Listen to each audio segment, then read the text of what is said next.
Ninakushukuru sana kwa kuniona ili na mimi niweze kutoa mchango wangu kwenye mjadala huu wa bajeti kuu.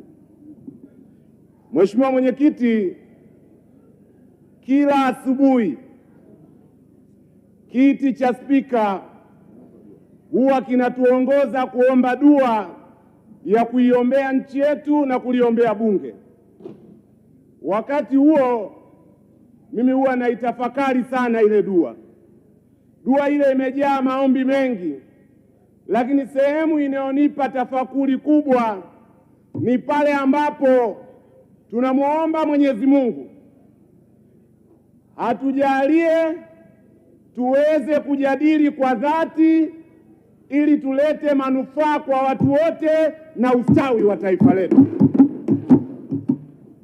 Lakini Mheshimiwa Mwenyekiti, kwenye baadhi ya mijadala mimi huwa napata wasiwasi.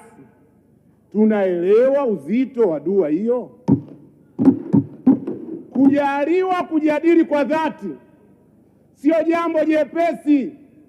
Udhati unataka ukweli. Ni lazima ukweli tuuseme na tuusimamie kwa dhati. Kwa hiyo mimi leo namuomba tena jioni Mwenyezi Mungu anijalie niweze kujadili kwa dhati kwenye bajeti kuu ya serikali.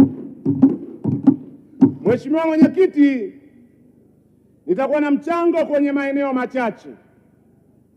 La kwanza ambalo naona halijapata mjadala wa kutosha ni suala la kuongezeka kwa bei ya mafuta. Kwenye bajeti hii nimesoma kwenye aya ya 28 na kwa kweli nimeshangaa sana na nimepata wasiwasi. Mimi ni Tomaso, napenda kuhoji kudadisi kwamba kwa nini jambo zito hili waziri amelitaja kwa mtindo wa kupita hivi. Nikaweka maswali mengi. Serikali inasema humu kwamba kwa mwezi Mei imeweka ruzuku kwenye mafuta na inasema kwa diesel imeweka shilingi 259 na kwa mwezi Juni imeweka shilingi 535. Hili jambo ukiangalia gharama, ukiangalia ukubwa, wingi wa mafuta tunayoagiza kwa mwezi, ukazidisha kwa fedha hizi, bila shaka haya ni mabilioni ya shilingi. Lakini waziri wa fedha ameitaja kwa jumla hivi. Mimi ninapata mashaka mpaka pale nitapopata taarifa za nyongeza, mpaka nijibiwe maswali matatu. Ni fedha kiasi gani serikali imeziingiza kama ruzuku kwenye mafuta? Swali la kwanza. Tukishayajua hayo mabilioni, ni lazima tujue impact, matokeo ya mabilioni hayo ya kodi za Watanzania kwenye kushusha bei ya mafuta. Sijawahi kuona mafuta yakishuka isipokuwa hivi karibuni kwa shilingi 20 mpaka shilingi 30. Ni lazima tujue ruzuku hii ilitolewa kwa mafuta yaliyoagizwa wakati gani, na mafuta hayo bila ruzuku yangeuzwa kiasi gani, na hiyo ruzuku imeleta impact gani. Kama hayo maswali hayapati majawabu, inawezekana mambo mawili yametokea. Jambo la kwanza, inawezekana kwa sababu baadhi ya wabunge tulitoa rai serikali iondoshe tozo kwenye mafuta, na tulitoa rai serikali iweke ruzuku. Inawezekana tunapewa ahadi hiyo kwenye makaratasi peke yake. Hilo linawezekana. La pili linalowezekana, taarifa Mheshimiwa Mwenyekiti. La pili linalowezekana, na tulipata uzoefu kwenye pamba, serikali iliweka ruzuku kwenye pamba. Mheshimiwa Ado, namuona Mheshimiwa Matiko amesimama, anataka kutoa taarifa.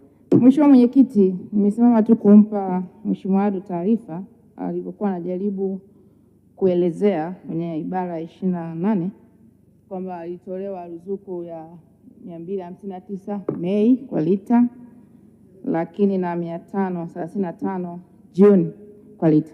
Lakini nampa taarifa kwa sababu ameitamezi vitu viwili. Kwanza akataka serikali iwe imeshatoa ni kiasi gani kinaweza kutumika, na akataka amekoti na Juni ambayo bado tuko nayo, na tunajua ametoa ruzuku kwa Juni hiyo 539. Consumption yake itajulikana mwisho wa mwezi Juni kuweza kujua ni lita ngapi ambazo zimetumika so far, ili waweze kucalculate based on lita ambazo zimetumika na ile ruzuku ambayo serikali imetoa kwa lita. Maswali yajibiwe kwa kina, ruzuku ya Mei na ruzuku ya Juni, tupate taarifa kamili. Serikali itakuja kuwind hapa, itaeleza hoja yake. Na nilikuwa natahadharisha, tunao uzoefu wa ruzuku miaka ya nyuma kwenye pamba. Tusipokuwa makini na tukaoji maswali kama haya, kwenye pepa utaambiwa ruzuku imetolewa, kwenye uhalisia itaingia kwenye mikono na mifuko ya watu wachache. We must argue, lazima tuoji. La pili, maki ndo chachelewa hapa. Kwa hiyo eneo la pili, serikali tunafahamu nia ya kulinda viwanda vya ndani na kukusanya mapato, lakini tuangalie sekta zinazowagusa wanyonge wengi. Nitazitaja tu sekta mbili. La kwanza, sielewi serikali ya Chama cha Mapinduzi ina ugomvi gani hivi karibuni na wavuvi, sielewi. Nilivyoisoma hii naona tax measures nyingi ambazo zinaenda kuathiri sekta ya uvuvi. Natoa rai tu review kodi zetu na tozo kwenye nyavu na tuangalie impact yake kwenye uvuvi. La pili, sielewi serikali ya Chama cha Mapinduzi ina ugomvi gani na bodaboda. Maana yake usajili wa pikipiki gharama imeongezeka 90 mpaka 1,500,000. Kuagiza pikipiki 5%. Sijui ili mradi tozo juu ya tozo itaenda kuwa na impact kwa sekta ya bodaboda.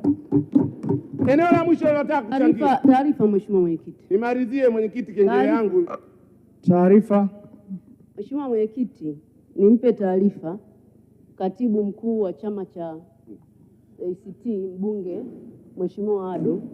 Mosi, Chama cha Mapinduzi chenye mamlaka kilichopewa dhamana na wananchi wa Tanzania hakiwezi kuwa na ugomvi na wavuvi.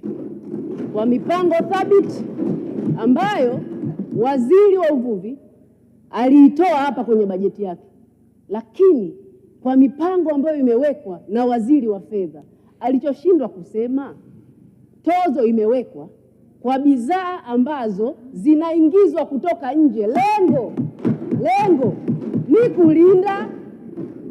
kulinda viwanda vya ndani na kulinda wavuvi wetu, lakini quality ya nyavu zitakazotengenezwa ziwe na tija kwa wavuvi wetu. Asante. Leo nasema serikali ina ugomvi ya Chama cha Mapinduzi ina ugomvi na wavuvi, ambayo imeweka mkakati wa kuwawezesha wavuvi kuvua kwa vizimba. Asante.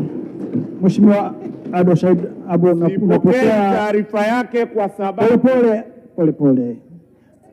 Kuna taarifa kutoka kwa Esther Bulaya, unaipokea? Siipokei kwa sababu sijui umahiri huo wa CCM ameujua lini. Akiwa Chadema